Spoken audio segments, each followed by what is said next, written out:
मार्गदर्शक के इस एपिसोड में आपका स्वागत है। आपके साथ मैं हूं निधि और हमेशा की तरह हमारा मार्गदर्शन करने के लिए हमारे साथ मौजूद है ममता अवस्थी जी। मैम आपका स्वागत है। धन्यवाद निधि। तो जैसे कि हमने पिछले एपिसोड में आपको बताया था कि इस बार हम बात करने वाले हैं पेरेंट्स के रोल पर कि एग्जाम के दौर में पेरेंट्स किस तरह से स्टूडेंट की मदद कर सकते हैं। लेकिन उससे पहले मैम हम आपसे जानना चाहेंगे कि फिलहाल कौन कौन सी कॉम्पिटिटिव एग्जाम्स हैं जिनके फॉर्म्स अवेलेबल हैं। अच्छा निधि, ये एक्चुअली बोर्ड एग्जाम्स का टाइम है। अगर मैं अंडर ग्रेजुएट कोर्सेज पे फोकस करके बताऊं तो फॉर्म्स भरने का सिलसिला तो जारी ही चल ही रहा है। इंजीनियरिंग स्टूडेंट्स के लिए जो है, जो बच्चे इंजीनियरिंग कॉलेजेस में एडमिशन चाहते हैं जी। उनके लिए बिटसैट के फॉर्म्स ऑनलाइन अवेलेबल हैं जो 15 फरवरी तक अवेलेबल हैं। इसके अलावा Cochin university of science and technology के फॉर्म्स जो हैं वो 11 फरवरी तक के लिए अवेलेबल हैं। मणिपाल यूनिवर्सिटी 11 मार्च तक के लिए अवेलेबल है। और साथ में जो है वीआईटी के फॉर्म्स भी काफ़ी दिनों से चल रहे हैं जो 28 फरवरी तक ऑनलाइन भरे जा सकते हैं। जी, यानी काफ़ी सारे कॉम्पिटिटिव एग्जाम्स हैं जिनके फॉर्म्स अभी भी अवेलेबल हैं। आप अभी भी उनके लिए ऑप्ट कर सकते हैं। मैम जैसे कि हमने बात की कि काफ़ी सारी एग्जाम्स अभी आने ही वाली हैं जस्ट, तो उसके पहले इस पूरे माहौल में अगर हम देखें तो स्कूल और कॉलेज का क्या रोल रहता है इसमें?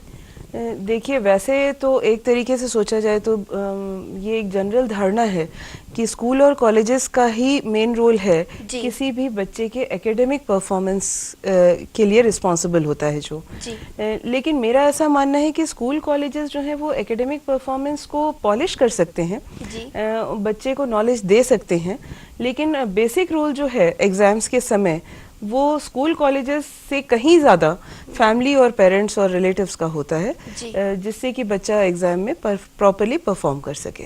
जी, पर जैसे कि देखा जाता है कि स्कूल और कॉलेज में दिन का काफ़ी वक्त स्कूल या कॉलेज में बीतता है बच्चों का, तो ये मान सकते हैं हम लोग कि स्कूल का भी काफ़ी बड़ा रोल रहता है उसमें। जी हाँ, स्कूल का रोल रहता है, ऐसा पाया गया है। लेकिन मैं आपको ये भी एक बात बता दूं कि स्कूल से ज़्यादा फैमिली का मैं इसलिए मानती हूँ क्योंकि मैंने ऐसा देखा है अपने एक्सपीरियंसेस में कि जो बच्चे चाहे वो कितने ही बड़े स्कूल में पढ़ते हों, अगर वो ब्रोकन और नॉन सपोर्टिव फैमिली से बिलोंग करते हैं तो उनका एकेडमिक परफॉर्मेंस उतना अच्छा नहीं रहता जितना उन बच्चों का होता है चाहे वो किसी भी छोटे स्कूल में पढ़े हों और उनकी फैमिली उतनी सपोर्टिव हो। इसलिए फैमिली का सपोर्ट कहीं बहुत ज़्यादा मायने रखता है। यहाँ तक कि मैं कहूँगी कि उन्हीं स्कूल्स का रिजल्ट बहुत अच्छा आता है जहाँ पे फैमिली एटमॉस्फेयर दिया जाता है स्टूडेंट्स को, 1-to-1 इंटरेक्शन होता है, पर्सनल लेवल पे बच्चे की प्रॉब्लम सॉल्व करने की कोशिश की जाती है। उन्हीं जगहों पे ये देखा गया है कि रिजल्ट बच्चा दे पाता है। तो एक तरीके से आप मानिए तो मैक्सिमम रिस्पॉन्सिबिलिटी पेरेंट्स की होती है बच्चे के एकेडमिक परफॉर्मेंस को पॉलिश करने की, सपोर्ट करने की। रादर हम केवल स्कूल और कॉलेज की जिम्मेदारी मान के अपना पल्ला नहीं झाड़ सकते हैं, हमें अपना रोल उस बच्चे के एकेडमिक परफॉर्मेंस को बेटर बनाने के लिए प्ले करना ही पड़ेगा। जी, यानी स्कूल और कॉलेज में जो फैमिली एनवायरनमेंट अगर बच्चों को मिलता है तो वो बेहतर परफॉर्मेंस दे पाते हैं, तो स्कूल और कॉलेज का एक बहुत बड़ा रोल होता है। सेकंड मैम, हम ये जानना चाहेंगे आपसे कि जैसे स्कूल और कॉलेज का रोल तो है, लेकिन पेरेंट्स का एक मेजर पार्ट माना जाता है बच्चों की एग्जाम के टाइम पर खास तौर पर, उसे लेकर आप क्या सजेस्ट करेंगे? पेरेंट्स का तो बहुत बड़ा रोल है, जैसा मैं अभी कहती आई हूँ। देखिए, स्कूल कॉलेज के बारे में और बोर्ड्स के बारे में और जो पॉलिसीज़ हैं इनके बारे में हम बहुत ज़्यादा डिस्कस नहीं कर सकते हैं क्योंकि कंट्रोल हमारे हाथ में नहीं है। लेकिन ये ज़रूर है कि सारी पॉलिसीज़ जो बनती हैं वो स्टूडेंट को सपोर्ट करने के लिए ही बनती हैं। ऐसी पॉलिसीज़ नहीं बनती जिससे कि स्टूडेंट परेशान हो। किसी का भी इरादा किसी स्टूडेंट को परेशान करने का नहीं रहता है। एक इन्फॉर्मेशन खाली दे रही हूँ आपको, ध्यान होगा तो 2000 के आसपास, सन 2000 के आसपास हमारे देश में सुसाइडल एक्ट्स बहुत बढ़ गए थे बच्चों के, एग्जाम के प्रेशर को वो डील नहीं कर पा रहे थे। तो वो रेट आपको मैं बता दूं कि इतना ज़्यादा बढ़ गया था कि वो अप्रॉक्सीमेटली 6 स्टूडेंट पर डे का रेट हम ऑब्टेन कर चुके थे जो सिर्फ एग्जाम्स के प्रेशर के कारण सुसाइड कर रहे थे। यही एक रीज़न है कि पॉलिसी में चेंज करके कोशिश की गई है कि एग्जाम्स को रिलैक्स कर दिया जाए और स्ट्रेस को कम किया जाए। लेकिन ये तो पॉलिसी की तरफ से जो एफर्ट किया गया है वो है। पेरेंट्स को मैं पूरी तरह ब्लेम नहीं कर सकती हूँ क्योंकि देखिए आज का जो सिनेरियो है उसमें नंबर ऑफ स्टूडेंट्स जो एग्ज़ाम दे रहे हैं वो कहीं बहुत ज़्यादा है नंबर ऑफ सीट्स जो अवेलेबल हैं कॉलेजेस में एडमिशन्स के लिए उनके कंपैरिजन में। अगर हर पेरेंट चाहता है कि उसके बच्चे को एक बहुत अच्छे कॉलेज में एडमिशन मिल जाए, लेकिन अच्छे सो कॉल्ड अच्छे कॉलेजेस में नंबर ऑफ सीट्स काफ़ी लिमिटेड हैं जी। तो वो एक स्ट्रेस तो पेरेंट के ऊपर भी रहता है अपने बच्चे के एग्जाम्स को लेकर, उनके फ्यूचर को लेकर जो वो उनके उनकी फ्यूचर चिंता को होती लेकर है। हर पेरेंट अपने बच्चे के लिए बेहतर ही सोचता है। जी ये एक कारण है जिस वजह से पेरेंट खुद भी काफ़ी स्ट्रेस्ड रहता है। जी लेकिन मेरा सजेशन ये रहेगा कि पेरेंट्स एग्ज़ाम के समय में अपने बच्चे को जितना ज़्यादा टाइम दे सकें जी उसके साथ समय बिताइए। अगर आप वर्किंग हैं तो कोशिश करिए कि आप छुट्टी ले लीजिए, जी लेकिन आपकी प्रेजेंस घर में बहुत वैल्यू रखती है बच्चे के लिए। उसमें एक सिक्योरिटी की भावना आती है जी कि मेरा कठिन समय चल रहा है और मैं अपने पेरेंट्स के साथ हूँ, मैं अकेला नहीं हूँ। आप भले ही उसकी पढ़ाई में कोई मदद कर पाएं या नहीं कर पाएं, कई जी। बार पेरेंट्स इतने लिटरेट नहीं होते हैं जी कि वो बच्चे को कुछ एकेडमिक्स में हेल्प कर सकें, जी तो वो सोचते हैं कि हम घर में रह के क्या करेंगे, बच्चे को कोचिंग में भेज देते हैं या ट्यूटर के पास भेज देते हैं जी या ट्यूटर से कहेंगे आप घर में बैठे रहिए और खुद अपने काम में बाहर चले जाते हैं। जी लेकिन ये गलत है। पेरेंट को अपना ज़्यादा से ज़्यादा समय बच्चे के साथ बिताना चाहिए। जी उसकी बातें सुनिए, उसने क्या पढ़ा है क्या नहीं सुना है पढ़ा है या उसे क्या नहीं समझ में आ रहा है, आप जी सुनिए। कई बार बच्चे की फालतू की बातें सुन के भी आप उसे सपोर्ट करते हैं। जी एक पेशेंट ईयर देना अपने बच्चे को बहुत ज़रूरी है आज के टाइम में। जी उसे आप एनकरेज करिए, हम्म, उसे कभी भी डीमोरलाइज मत करिए। जी। उसे ये एहसास दिलाइए कि वो कर सकता है। भले ही आपका बच्चा बहुत इंटेलिजेंट ना हो, लेकिन अगर आप उसे लगातार ये कहते रहें कि नहीं तुम कर सकते हो, हमने अपने जीवन में बहुत कठिन समय पार किए हैं, जी तो हम जानते हैं कि अगर हम कर सकते हैं तो तुम हमसे बेहतर हो, तुम भी कर सकते जी हो। ये भी उसे एक काफ़ी मॉरल सपोर्ट देगा बच्चे को। जी। यानी पेरेंट्स का जो रोल होता है उसमें वो अगर ज़्यादा से ज़्यादा वक्त बच्चे के साथ बिताते हैं, उन्हें एनकरेज करते हैं, उन्हें सपोर्ट करते हैं, तो बच्चे का मोरल काफ़ी हाई होता है और वो अपनी प्रिपरेशंस में ज़्यादा कंसंट्रेशन के साथ अपनी प्रिपरेशन कर पाएगा और बेहतर परफॉर्मेंस दे पाएगा। मैम, इसके आगे हम आपसे जानना चाहेंगे कि बच्चे की भी कुछ आदतें होती है, कुछ एक्टिविटीज़ ऐसी होती हैं जी। जो उसके एग्ज़ाम प्रिपरेशन में काफ़ी हेल्प कर सकती जी हैं, हाँ। तो उसे लेकर आप बताइए क्या सजेस्ट करेंगी? देखिए, बच्चे अपनी प्लानिंग तो करते ही हैं। हमने जैसे पिछले एपिसोड्स में इन लोगों को एक गाइडेंस दिया था कि जी। कैसे वो अपने सिलेबस को ब्रेक करें, हाँ, बिल्कुल। कैसे अपने कंसंट्रेशन को इम्प्रूव करें। लेकिन अगर हम पेरेंट्स की बात करें तो पेरेंट्स को मैं कहूँगी कि पेरेंट्स को बच्चों की हर एक्टिविटी के साथ अपने आप को लिंक करके रखना चाहिए। जी। आप बच्चे से जुड़े हुए रहिए, जी वो क्या कर रहा है, कितनी देर फ़ोन पे बात कर रहा है, कितनी देर ग्रुप स्टडीज़ के लिए इन्वॉल्व हो रहा है, कितनी देर वो पर्सनल कंसंट्रेशन दे रहा है अपने टॉपिक्स को, कितनी देर वो ट्यूटर के साथ इन्वॉल्व हो रहा है। जी। इस सब का एक रिकॉर्ड बिना बच्चे की जानकारी के जी आप कोशिश करिए कि आप रखें। जी इससे आपको उसकी स्टडी हैबिट्स के बारे में पता होता है। आपने बचपन से बच्चे को अपने बड़ा किया है, जी आपको पता है कि आपका बच्चा किस चीज़ में बेहतर है। जी कुछ बच्चे होते हैं जो याद करके बहुत जल्दी रिप्रोड्यूस कर पाते हैं जी। एग्ज़ाम में। कुछ बच्चे होते हैं जिनकी याद करने की कैपेसिटी ज़्यादा नहीं होती, लेकिन वो समझ के करते हैं। जी तो आप क्योंकि अपने बच्चे को बेहतर जानते हैं, तो उस समय आप देख लीजिए कि अगर आपका बच्चा आपको लगता है कि ऑफ स्ट्रीम जा रहा है, तो आप उसे कंट्रोल कर पाएंगे। जी जैसे जो अच्छे बच्चे होते हैं, अच्छे से मेरा मतलब है जिनका स्कोर हाई रहता है, जी ऐसे बच्चों को एग्ज़ाम के समय में दूसरे स्टूडेंट्स से, पीयर ग्रुप से काफ़ी प्रेशर होता है कि हमको ये समझा दो, हमको वो समझा दो, जिन लोगों जी। ने साल भर ध्यान नहीं दिया। जी तो वो जो ग्रुप स्टडीज़ वाला कॉन्सेप्ट है, वो एग्ज़ाम के दिनों में मेरे ख्याल से बहुत अच्छा नहीं होता है स्कूल जी। लेवल पे। जी कॉलेज में पहुंचने के बाद स्टूडेंट्स वैसे ही काफ़ी समझदार हो जाते हैं, जी तो उसके बाद उन्हें उतने गाइडेंस की ज़रूरत नहीं पड़ती है। लेकिन स्कूल लेवल पे अच्छे स्टूडेंट्स के साथ ऐसा पाया गया है कि वो अपना कंसंट्रेशन ग्रुप डिस्कशन में ज़्यादा लूज़ करते हैं। जी तो पेरेंट का रोल काफ़ी इम्पोर्टेंट हो जाता है कि वो अपने बच्चे को समझाएं कि उसका खुद का भला बुरा किस जी। चीज़ में होता है। तो यहाँ पे पेरेंट का मॉनिटरिंग बहुत ज़रूरी हो जाता है। जी, यानी पेरेंट्स को बच्चे की एक्टिविटीज़, हर एक एक्टिविटी पर ध्यान रखना बहुत ज़रूरी है, उसकी स्टडी हैबिट्स के बारे में जानना बहुत ज़रूरी है। लेकिन मैम अगर एक बात हम देखें कि बच्चे एग्ज़ाम्स के प्रिपरेशन के टाइम पर काफ़ी स्ट्रेस में होते हैं, तो वो खुद अपनी हेल्थ का इतना ध्यान नहीं रख पाते हैं, उन्हें ध्यान नहीं होता है उनके खाने पीने का या सोने का या रिलैक्स करने का, तो उस टाइम पेरेंट्स का क्या रोल रहता है? ये तो पेरेंट्स का सबसे बड़ा रोल होता है मेरे ख्याल से। जैसा हम कह रहे थे कि पेरेंट को अपने बच्चे की एक्टिविटीज़ को मॉनिटर करना चाहिए, जी। तो मॉनिटर करने का मतलब ये होता है कि आपको न केवल उसकी पढ़ाई की हैबिट्स को मॉनिटर करना है, जी। बल्कि आपको साथ में उसकी रिलैक्सिंग हैबिट्स को भी मॉनिटर करना है। जी। वो प्रॉपर नींद ले रहा है कि नहीं ले रहा है, उसने खाना प्रॉपरली खाया है कि नहीं खाया है, जी। खाने में वो कौन सी चीज़ें खा रहा है, जी। जिन चीज़ों से उसे नुकसान ना हो। यहाँ मैं आपको सजेस्ट करूँगी कि उसका खाना पीना सिंपल रखिए, कोशिश करिए कि वो बाहर का खाना न खाए ऐसे समय में। और ऐसे जो फूड्स होते हैं जिनमें विटामिन सी होता है और बीटा कैरोटीन होता है, विटामिन बी होता है, omega 3 fatty acids, folic acids वगैरह होते हैं, ये सब एंटीऑक्सीडेंट्स होते हैं। इनका सेवन करने से बच्चे में एक ताजगी बनी रहती है, तो वो ज़्यादा देर पढ़ पाएगा, ज़्यादा देर कंसंट्रेट कर पाएगा, खुशी खुशी पढ़ेगा, उसे आलस नहीं आएगा।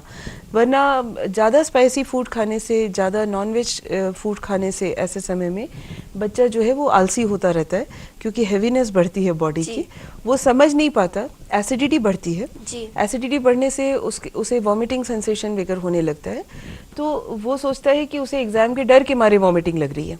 लेकिन मेरा ऐसा कहना है कि ज़रूरी नहीं कि हमेशा डर से ही वॉमिटिंग हो, एसिडिटी से भी होती है, एंग्जाइटी से एसिडिटी वैसे ही बढ़ी हुई होती है। तो खाने पीने का ध्यान रखना तो पेरेंट्स का वैसे भी मेन काम है, one of the main things है, और एग्जाम के समय तो फिर ये जिम्मेदारी बढ़ ही जाती है। मैम फ्रूट जूस या ड्राई फ्रूट्स की अगर हम बात करें तो वो भी एनर्जी लेवल बढ़ाते ही हैं। एप्पल जूस का बहुत बड़ा रोल है। मतलब फ्रूट जूस में मैं सजेस्ट करूंगी कि आप मौसम्बी वगैरह पे मत जाइए, जो नॉन साइट्रिक फ्रूट्स होते हैं उनमें एप्पल का जूस बहुत ज़्यादा फायदा करता है, ऐसा पाया जाता है। और बादाम तो फिर जग जाहिर है कि बादाम खाने से आपका दिमाग तेज होता है। दूध पीजिए। अगर गर्मी के मौसम में आपका एग्ज़ाम हो रहा है, जैसा कि मार्च के समय अगर मान लीजिए थोड़ी गर्मियाँ शुरू हुई, तो ठंडा दूध बहुत अच्छा रहता है आपकी सेहत के लिए, छाछ अच्छा रहता है। ऐसी चीज़ें लेंगे तो ताजगी बच्चे में बनी रहती है। जी, तो बिल्कुल पेरेंट्स का एक ये भी रोल है कि वो बच्चे की हेल्थ को लेकर थोड़ा सा एक्स्ट्रा केयर रखें और बच्चे के एनर्जी लेवल को बनाए रखने के लिए उन्हें हैवी फूड से थोड़ा सा दूर रखिए। मैम अगली बात हम आपसे पूछना चाहेंगे कि पेरेंट्स का जो एक बिहेवियर होता है, घर का एक माहौल जिस पर डिपेंड करता है, तो वो किस तरह से बच्चे की मदद कर सकता है? ये आपने बहुत अच्छा क्वेश्चन पूछा है। एक्चुअली मैंने तो ये देखा है कि एग्ज़ाम बच्चे की आती है और पेरेंट्स जो है वो ज़्यादा एक्साइटेड होते हैं, खासकर मदर्स। उन्हें ज़्यादा एक्साइटमेंट होती है कि हमारे बच्चे का एग्ज़ाम है, अब हम क्या करें। न वो अपने घर में मेहमानों को आना देना पसंद करती हैं, न वो अपने खुद कहीं जाना पसंद करती हैं, न अपने बच्चे को किसी से मिलने देते हैं। ये एक मैं कहूँगी बहुत गलत बिहेवियर है किसी भी पेरेंट का। सबसे पहले आप बच्चे को संभालने से पहले खुद को संभालिए। आप नॉन एग्जाइटेड रहिए, आप अपनी एंग्जाइटी लेवल को कंट्रोल करिए। आपने अपने बच्चे की परवरिश अगर सही तरीके से की है तो वो आपको कभी भी निराश नहीं करेगा, इस बात पे आप भरोसा रखिए। अगर आप खुद ही एग्जाइटेड रहेंगे, अगर आप खुद ही बात बात में परेशान होते रहेंगे, तो आप एक रॉन्ग एग्जाम्पल सेट कर रहे हैं बच्चे के सामने। ऐसा बच्चा कभी भी जिंदगी की लड़ाई में जीत नहीं पाता है, क्योंकि उसको पता ही नहीं है कि स्ट्रेस के समय में खुद को कंट्रोल कैसे करना है। तो पेरेंट का बिहेवियर, स्पेशली मदर्स का बिहेवियर, बहुत ही इम्पोर्टेंट रोल प्ले करता है एग्ज़ाम के टाइम पे। उन्हें खुद नॉर्मल रहना है, ज़्यादा ज़ोर से बच्चे से बिहेव मत करिए, ज़्यादा ज़ोर की आवाज़ में बात मत करिए, उसे कोई नेगेटिव स्टेटमेंट मत दीजिए। उसे कभी भी ऐसा मत एहसास दिलाइए कि वो जो भी कर रहा है वो गलत कर रहा है, या पुराने समय में उसने अगर कोई गलत काम किए हुए हैं तो उनकी याद उसे कम से कम आप एग्ज़ाम के दिनों में मत दिलाइए। वो उस चीज़ से बाहर तभी आ पाएगा जब उसे ये समझ में आएगा कि मेरे पेरेंट्स को मुझ पे भरोसा है। तो ये एक बहुत बड़ा फैक्टर होता है। अपना बिहेवियर बैलेंस रखिए। लेकिन इसका ये मतलब नहीं है निधि कि आप अति प्यार करिए क्योंकि बच्चे बहुत सेल्फिश होते हैं। यानी थोड़ा स्ट्रिक्टनेस जरूरी आपको है। थोड़ी स्ट्रिक्टनेस भी ज़रूरी है। आपके ज़्यादा लाड़ प्यार में हो सकता है कि बच्चा अपने मन की ही करता रहे और खुद का रिजल्ट बिगाड़ ले। इसीलिए आपको अपने प्यार और स्ट्रिक्टनेस इन दोनों के बीच में एक बैलेंस एस्टैब्लिश करके रखिए। उसके सामने कोई परिवार की समस्या डिस्कस मत करिए, बच्चे के सामने किसी और से भी मत करिए डिस्कस, लेकिन जो आपके घर का नॉर्मल रूटीन है वो उसे चलने दीजिए। थोड़ा सा आपको सिर्फ ये देखना है कि बच्चा जिस जगह पे पढ़ रहा है वहाँ पे ज़्यादा डिस्टरबेंस ना हो। लेकिन इसका ये मतलब नहीं है कि आप बच्चे को बिल्कुल किसी से मिलने ही ना दें, ये बहुत ही गलत एटीट्यूड है। आप कोशिश करिए कि लंच और डिनर के समय एटलीस्ट वो सबके साथ आके खाना खाए। भले ही वो 10-15 मिनट का इंटरेक्शन होता है, लेकिन उससे काफ़ी रिलैक्सेशन मिलता है बच्चे को। अलग कमरे में बंद करके वहीं मैं खाना दे देती हूँ, वहीं मैं जो उसे चाहिए दे देती हूँ, ये सब करके आप मदर्स अगर ये सोचती हैं कि उन्होंने अपनी बहुत बड़ी जिम्मेदारी पूरी की है, तो वो ये भूल जाती हैं कि उन्होंने बच्चे को अकेला कर दिया है, उन्होंने उसे दुनिया से ही अलग कर दिया है। ऐसे बच्चे कभी भी बहुत अच्छा परफॉर्मेंस नहीं दे पाते। जी, यानी बच्चों के साथ साथ पेरेंट्स का भी स्ट्रेस फ्री रहना बहुत ज़रूरी है। साथ ही साथ हमें ये चीज़ देखने में आती है कि बच्चों का कंपैरिजन, जैसे रिलेटिव्स के किसी के बच्चे हैं या पड़ोसी के बच्चे हैं, देखो वो इतनी पढ़ाई करता है तुम नहीं करते हो, देखो उसके इतने मार्क्स आते हैं तुम्हारे नहीं आते। तो इस तरह के कंपैरिजन का भी असर पड़ता है बच्चों पर? बहुत ज़्यादा असर पड़ता है, और अक्सर ये देखा गया है कि एग्जाम के समय में तो ये कंपैरिजन बहुत बढ़ जाता है। जी। तो यहाँ पे भी अगर मैं कहूँगी कि पेरेंट्स को ही अपने आप को बैलेंस करना होगा। कभी भी ये मत कंपेयर करिए कि दूसरे का बच्चा इतना पढ़ रहा है, हमारा बच्चा नहीं पढ़ रहा है, इस वजह से रिजल्ट नहीं ला पाता है। रिजल्ट और पढ़ाई का रिलेशन मेंटल लेवल से होता है। हर बच्चे की पढ़ने की कैपेसिटी डिफरेंट होती है, कंसंट्रेट करने की कैपेसिटी डिफरेंट है। कुछ बच्चे अपने आप को 6-6 घंटे कंसंट्रेट कर लेते हैं जी। कुछ बच्चे 15 मिनट 20 मिनट के बाद ही अनईजी फील करने लग जाते हैं जी। तो ये तो आपने जो उसमें स्टडी हैबिट्स बचपन से डेवलप की हैं जी। ये अब इस समय आप उन हैबिट्स को लेके परेशान मत होइए। जी। अगर आपने ग्रूमिंग प्रॉपर करी होगी बच्चे की, तो उसमें एक ऑन एन एवरेज 1 घंटा कम से कम कंसंट्रेट करने का कैपेसिटी डेवलप हो चुका होगा। तो कंपेयर मत करिए।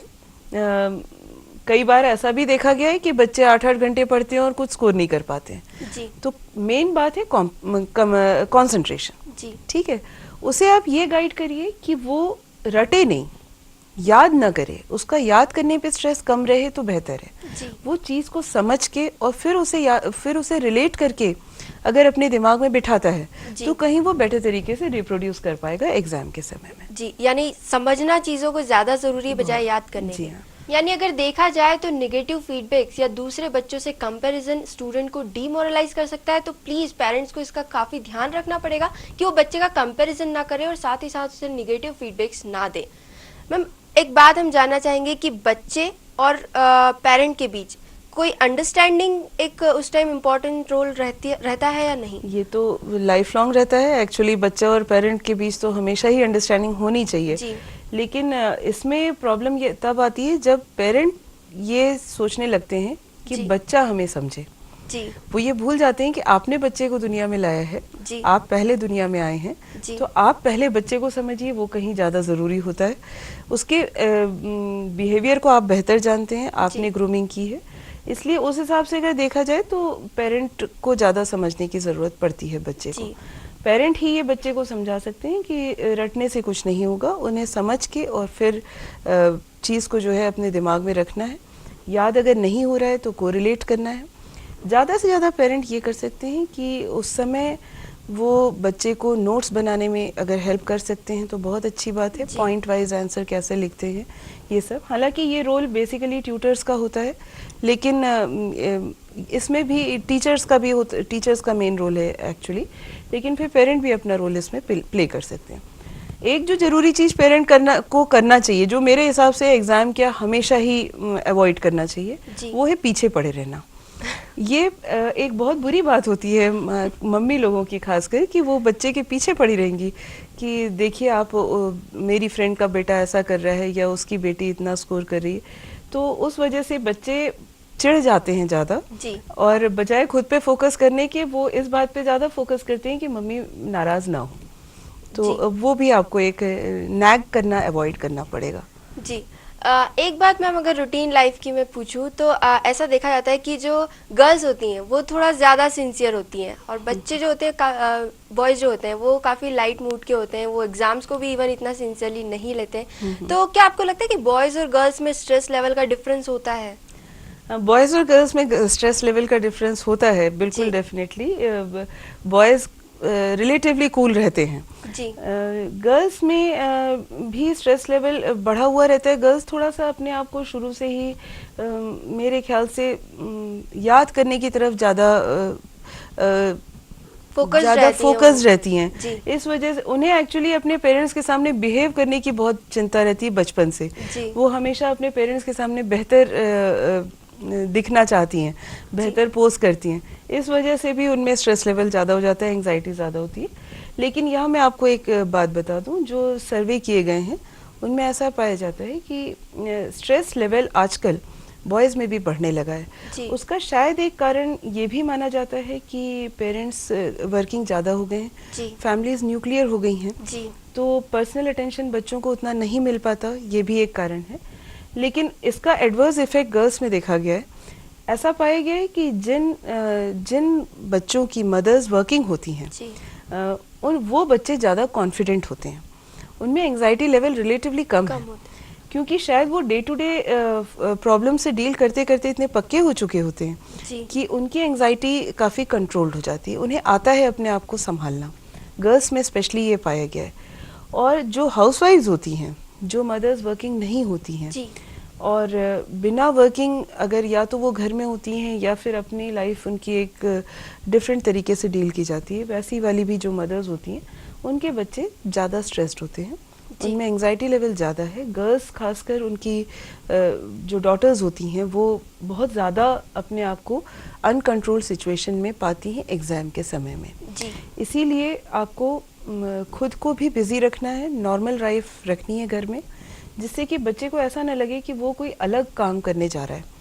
ये एक रूटीन है, हर एक की ज़िंदगी में एग्ज़ाम आता है, हर एक उसे क्लियर करता है और अपना कैरियर बनाता है।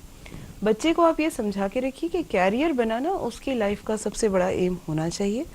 कैरियर अगर उसके इंटरेस्ट का होगा तो उसका स्ट्रेस लेवल ऑटोमेटिकली कम हो जाता है। जी मैम, लेकिन अगर जैसे ये देखा जाए कि एक ही घर में भाई है बहन है, दोनों के एग्जाम साथ में है, तो उस एटीट्यूड को फिर पेरेंट्स किस तरह से बैलेंस रख सकते हैं? बॉयज में अगर स्कोर अच्छा है तो उनको स्ट्रेस देने की कोई ज़रूरत नहीं है, लेकिन बॉयज़ क्योंकि थोड़े से ज़्यादा लिबर्टी ले लेते हैं पेरेंट्स से, वो हर कभी बाहर चले जाना और ग्रुप स्टडीज़ को बॉयज़ बहुत ज़्यादा प्रमोट करने की कोशिश करते हैं, क्योंकि उन्हें ऐसा लगता है कि ग्रुप स्टडीज़ से उनका फ़ायदा ज़्यादा होगा। तो अगर वो स्कोर अच्छा कर रहे हैं मेरे ख्याल से तो उन्हें स्ट्रेस देने की फिर ज़रूरत नहीं है। अगर स्कोर नहीं कर रहे हैं तो एज़ यूजुअल पेरेंट को ही कंट्रोल करना पड़ेगा, और ये कंट्रोल एग्ज़ाम के दिनों में अचानक करने से कहीं बेहतर है कि आप थोड़ा पहले से ही कर लें, थोड़ा पहले से उसकी स्टडी हैबिट्स को रेगुलेट करने की कोशिश करिए। गर्ल्स में स्ट्रेस लेवल नॉर्मली ज़्यादा पाया जाता है, बहुत रेयर केसेस ऐसे पाए गए कि गर्ल्स एग्ज़ाम के समय में बहुत रिलैक्स्ड हों।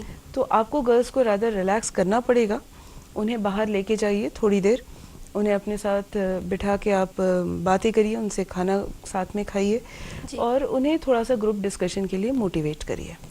जी, तो एग्ज़ाम प्रिपरेशन में पेरेंट्स का काफ़ी बड़ा रोल है। स्कूल और कॉलेज तो अपनी जगह है ही, लेकिन फैमिली एनवायरनमेंट भी बहुत मायने रखता है। तो ये सारी बातें तो हमने जानी एग्ज़ाम प्रिपरेशन को लेकर, लेकिन मेन जिस दिन एग्ज़ाम है, जिस दिन बच्चे को एग्ज़ाम परफॉर्म करनी है, तो उस दिन पेरेंट्स का क्या रोल रहता है? वो भी एक बहुत इम्पॉर्टेंट फैक्टर है। पेरेंट्स को एक दिन पहले तो कोशिश करनी चाहिए कि जो भी स्टेशनरी या उस पर्टिकुलर पेपर की रिक्वायरमेंट्स हैं वो बच्चे के पास हैं, एडमिट कार्ड है, ये सारी चीज़ें अरेंज करके पेरेंट अगर रख दें तो कहीं बच्चा काफ़ी रिलैक्स हो जाता है उन रिस्पॉन्सिबिलिटीज़ से। दूसरी बात है कि पेरेंट 2-3 दिन पहले से ही उसके सोने जगने का टाइम थोड़ा सा रेगुलेट करने की कोशिश करिए, जिससे कि ऐसा ना हो कि एग्ज़ाम के दिन वो रात भर जग रहा है तो पेपर के समय नेचुरली उसे नींद आने की चांसेस बढ़ जाते हैं। आप उसे उसी टाइम पे सोना और जगना करवाइए जिस टाइम पे वो एग्ज़ाम के दिन उठना पसंद करेगा, पेपर के टाइम के हिसाब से। दूसरी चीज़ है कि आप एग्ज़ाम देने जाने के पहले उसे घर का वातावरण एकदम नॉर्मल रखिए, कोई एंग्जाइटी नहीं होनी चाहिए। उसे आप हल्का नाश्ता दीजिए, बहुत हैवी नाश्ता मत दीजिए। कोशिश करिए कि वो बहुत ज़्यादा ड्रिंक्स ना लेके जाए, दूध भी है, जी। पानी है, आप सारी पीने वाली चीज़ें एक साथ मत दीजिए, तो उसके लिए कन्वीनियंट रहेगा एग्ज़ाम हॉल में कंसंट्रेट करना। जी। बार बार उठ के बाहर जाने से भी कंसंट्रेशन ख़त्म होता है स्टूडेंट का। फिर आप एक बार बच्चे से बात करके देखिए कि वो क्या चाहता है। क्या वो चाहता है कि आप उसे एग्ज़ाम हॉल में छोड़ने जाएं, या फिर जब वो एग्ज़ाम अंदर दे रहा है तो वो चाहता है कि आप बाहर खड़े रहें या उसे लेने आए, क्योंकि कई बार बच्चे नहीं चाहते हैं और हम अपने ओवर प्रोटेक्शन में ऐसा करते हैं, जिस वजह से भी एग्ज़ाम के हॉल में बच्चा स्ट्रेस फील करता है। जी। उसे पूरे समय ये ध्यान रहता है कि मम्मी आने या पेरेंट्स आने वाले हैं उसे लेने के लिए, तो वो जल्दी ख़त्म करके बाहर निकले, वो कहाँ रुके होंगे। तो इतना भी मत केयर करिए कि वो उसके लिए परेशानी हो जाए। हाँ, अगर आपका बच्चा चाहता है तो आप एक पर्टिकुलर स्थान निर्धारित कर लीजिए, उसी जगह पे आप बच्चे को मिल जाइए, और एग्ज़ाम ख़त्म होने के बाद जी। अगर आगे पेपर्स बचे हैं तो आप उस पेपर को बहुत ज़्यादा डिस्कस मत करिए, क्योंकि जो हो गया है वो वैसे भी नहीं बदला जा सकता है। बच्चे ने कैसा किया आप उसकी बातें पूरी सुन लीजिए, उसे ज़्यादा गाइडेंस मत दीजिए कि अब आगे के एग्ज़ाम में जो है तुम्हें और पढ़ना है, या इस टाइप का कोई नेगेटिव स्टेटमेंट मत दीजिए। तो मेरे ख्याल से आप अगर इतना भी मेंटेन कर सकते हैं तो आपका बच्चा डेफिनेटली बहुत कॉन्फिडेंटली ये एग्ज़ाम्स तो क्या ज़िंदगी के किसी भी एग्ज़ाम में नहीं हारेगा। जी बिल्कुल। तो एग्ज़ाम जिस दिन एग्ज़ाम है उस दिन भी पेरेंट्स का काफ़ी अहम रोल होता है, उन्हें काफ़ी बच्चों को सपोर्ट करने की ज़रूरत होती है। मैम एक बात जो यहाँ पे देखने की, एग्ज़ाम के बाद जब बच्चा एग्ज़ाम देकर आ रहा होता है तो पेरेंट्स क्वेश्चन पेपर डिस्कस करते हैं। जी हाँ। कितने मार्क्स आए, कितना लिखा, किस तरह से सॉल्व किया, हैंडराइटिंग कैसी थी, क्या था, तो उससे भी बच्चे काफ़ी स्ट्रेस में रहते हैं और अगला जो पेपर है उसको लेकर वो फिर डिमोरलाइज हो जाते हैं। तो इस केस में पेरेंट्स को क्या करना चाहिए? मैं अभी वही आपसे कह रही थी, ये बिल्कुल ही नहीं करना चाहिए जी। क्योंकि आपको ये बिलीव करना है कि जो बच्चा करके आया है वो उसके लिए कैपेसिटी में वो पूरा करके ही आया होगा। जी। आपने उसको पहले जो ग्रूमिंग दी है उसमें आपको आपने उसे बताया ही होगा कि चीटिंग वीटिंग करना या इलीगल एक्टिविटीज करना जो है वो अच्छा नहीं है एग्जाम हॉल में। तो डेफिनेटली उसने अगर अपने आप को फोकस करके पेपर दिया है तो अब जो कर दिया है वो कर दिया है जी। आप उससे अब मिटा नहीं सकते, और इसलिए बेहतर है कि आप पेपर को बहुत डिटेल्स में डिस्कस मत करिए, खासकर मार्क्स को आप जैसा कह रहे हैं, क्योंकि अगर एक सब्जेक्ट में उसने परफॉर्मेंस नहीं कर पाया अपने लेवल पे तो वो फिर इतना स्ट्रेस्ड हो जाएगा कि वो आगे के पेपर्स बिगाड़ लेगा अपने। इसीलिए मार्क्स पे कभी फोकस मत करिए। बेहतर होगा कि जो हो गया है एक बार उसकी बात सुन लीजिए और फिर उसे आप भूल जाइए। तो ममता जी बहुत बहुत धन्यवाद आपका इस पूरे मार्गदर्शन के लिए। आई एम श्योर ये बच्चों के साथ साथ पेरेंट्स को भी काफ़ी हेल्प करेगा एग्जाम्स के दौर में, उनकी प्रिपरेशन में, उनके परफॉर्मेंस में। अगली बार फिर मिलेंगे आपसे एक नए मार्गदर्शन के लिए। Thank you Aditi. तो आज के एपिसोड में हमने जाना कि स्टूडेंट के साथ साथ पेरेंट्स का कितना बड़ा, कितना अहम रोल होता है एग्जाम प्रिपरेशन को लेकर। पेरेंट्स बच्चे की बैकबोन की तरह उन्हें सपोर्ट कर सकते हैं, उन्हें मोटिवेट कर सकते हैं, जिससे कि स्टूडेंट एग्जाम प्रिपरेशन के साथ साथ एग्जाम परफॉर्मेंस में भी काफ़ी बेहतर अपनी परफॉर्मेंस दे सकता है। इसी एपिसोड से रिलेटेड आपके फीडबैक या किसी भी टॉपिक से रिलेटेड अगर आपकी क्वेरीज हैं तो आप हम तक पहुंचा सकते हैं। हमारा ईमेल आईडी है margdarshak.city@gmail.com। अगली बार फिर हाजिर होंगे एक नए मार्गदर्शन के साथ। आप बने रहिए सिटी के साथ।